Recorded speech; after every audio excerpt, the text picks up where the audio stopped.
Adila Benedjaïzou est scénariste, auteure et documentariste. Ces dernières années, c'est à travers sa voix qu'elle a posé son regard sur le monde. Qu'est-ce qu'être une femme maghrébine en France ? Comment se construit-on par rapport à son pays d'origine dans Heureuse comme une arabe en France, un documentaire radiophonique diffusé sur France Culture. Adila Benedjaïzou part à la rencontre de femmes arabes. Bonsoir. Bonsoir. Alors, vous êtes un documentariste, on vient de le dire. Vous racontez la vie des autres, vous racontez également la vôtre, votre désir de faire un bébé toute seule, la complexité d'être une femme arabe en France. Qu'est-ce qui vous a donné envie de devenir documentariste ? J'ai toujours aimé raconter des histoires et j'ai été assez vite obligée de me rendre compte que la vie avait bien plus d'imagination que moi. Donc j'aime beaucoup. J'ai décidé d'aller chercher mon matériau d'histoire dans la réalité. Alors, dans Mes années Boum, une enquête algérienne, Boum, donc du nom du président Ouria Boumedienne, vous menez une investigation sur la mort de votre père, un officier qui a été assassiné en 1975 alors que Boumedienne était au pouvoir. Quel poids avait l'armée algérienne dans ces années 70 ? À l'époque, elle était toute puissante. Sans doute que la situation a changé un peu aujourd'hui, mais dans les années 70, Ouari Boumedienne est le héros de l'armée nationale populaire et il a tout pouvoir. Alors, au départ, vous n'aimiez pas l'Algérie.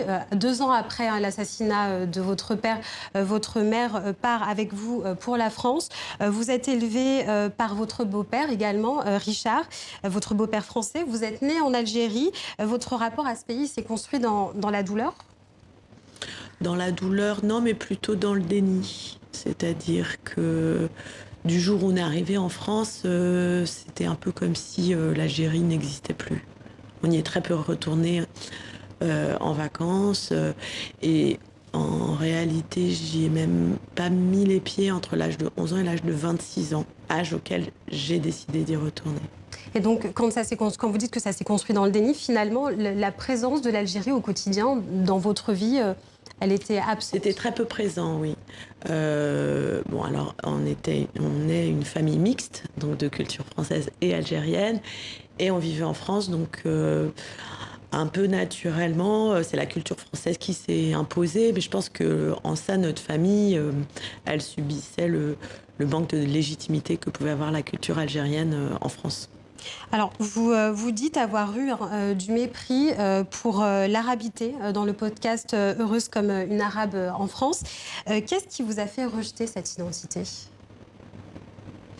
Je pense que c'est ce dont je viens de parler, c'est-à-dire que j'avais une culture légitime et une culture illégitime, et j'ai très efficacement choisi la culture légitime, quitte à gommer une culture que je voyais plutôt de manière dépréciée.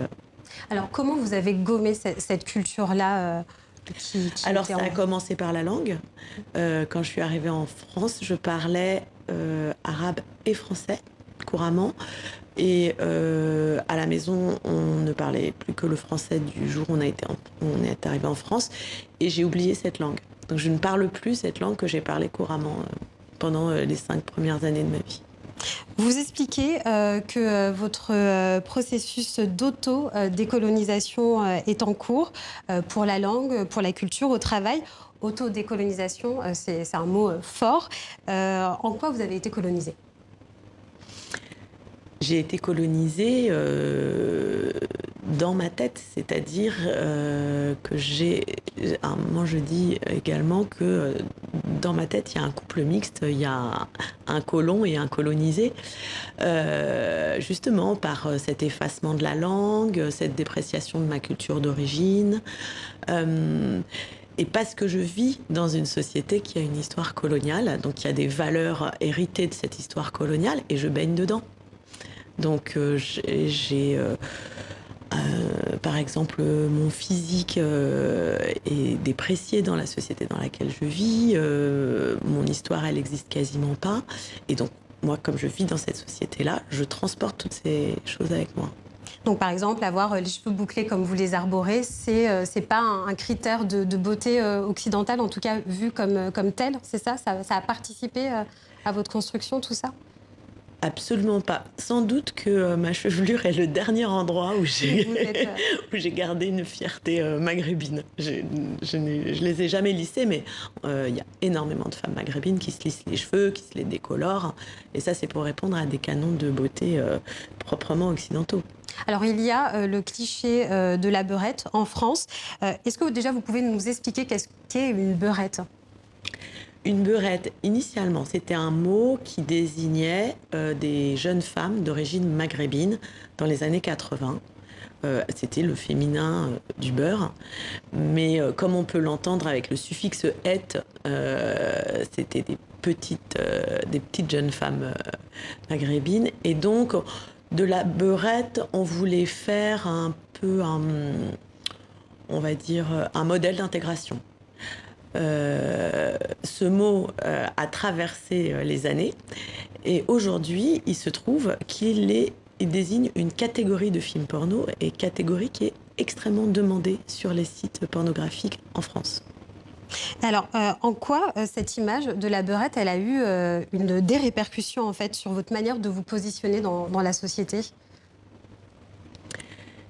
Moi, j'en étais une beurette, c'est-à-dire que j'ai eu 20 ans au début des années 90. Le mot existait encore, même s'il avait été forgé quelques années auparavant.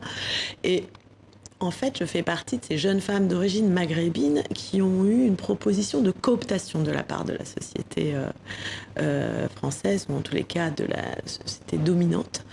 Et le contrat tacite, c'était viens avec nous, on va t'intégrer.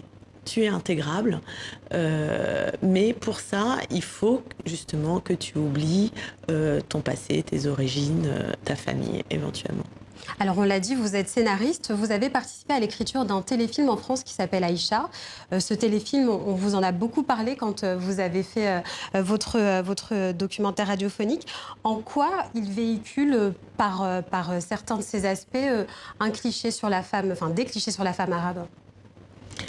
Alors, il véhicule typiquement le cliché sur la beurette. Alors, je le dis d'autant plus facilement que j'ai participé à l'écriture de ce film.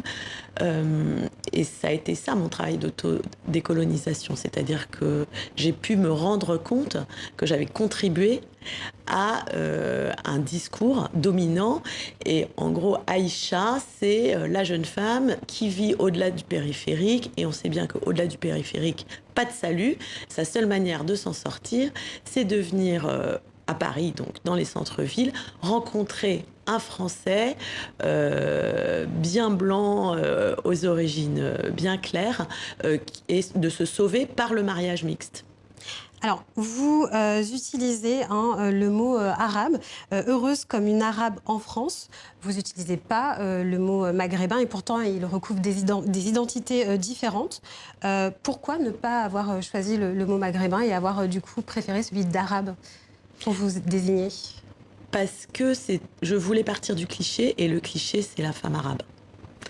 La femme... Alors, évidemment que ce que je raconte, c'est l'histoire des femmes maghrébines de France, puisque la femme arabe de France, en général, 9 fois sur 10, elle est maghrébine.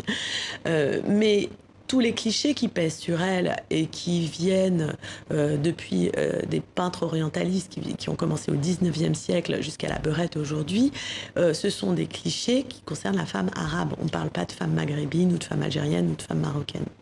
Alors, heureuse comme une arabe en France, donc c'est le titre de votre podcast, difficile à dire, diffusé donc sur France Culture en 4 épisodes. Donc on revient sur ce titre. Est-ce que les femmes arabes sont-elles heureuses en France?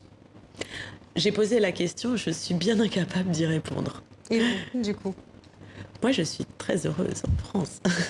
Donc, dans votre podcast, vous interrogez des femmes, des jeunes femmes maghrébines, militantes, féministes. Elles ont un langage, vous le dites, qui n'est pas forcément le vôtre. Elles utilisent le mot racisé, le mot non blanc. Elles ont une culture des luttes féministes. Rapidement, qu'est-ce qui vous interpelle dans cette nouvelle génération de femmes maghrébines?